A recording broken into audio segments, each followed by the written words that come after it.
दुईटी family पाखापाखि रोथांती।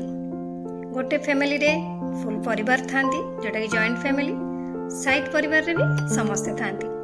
तो जेतेबेले free time पाती तो सेमाने टिके कथाबार्ता हुअंती। तो सेमती दिने फ्री टाइम रे तांको सासू आ गोटे साइड घरे तांको सहित कथा होउछंती।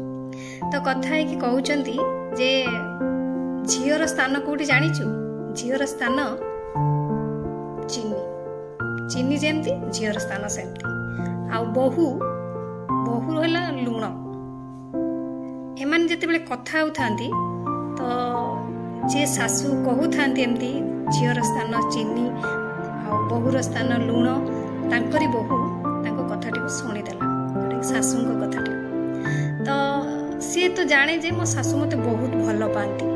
से जानिबारे जे तांको सासू तांको बहुत भल पाती। तांको मन कष्ट होला तो से घर को पळि आसले, मन दुख करके बसिले। तो तांको सासू कहले, तो तांको सासू तांको बहुर फेस टिक देखिकी बुझी नेले जे मो बहुर मन टी कष्ट होइछि। तो ताकू पाखକୁ डाकिले, डाकिकी कहिले जे मा तुम कथार अर्थ तू भूल बुझिलु। सेटु बहु कहला भूल बुझिली माने? सेटु सासू कौन कहले जानछन्ती? सासू कहले झियोर स्थान है चीनी, जोटा कि चीनी हमको मीठा लगे किंतु बहु लुण भली।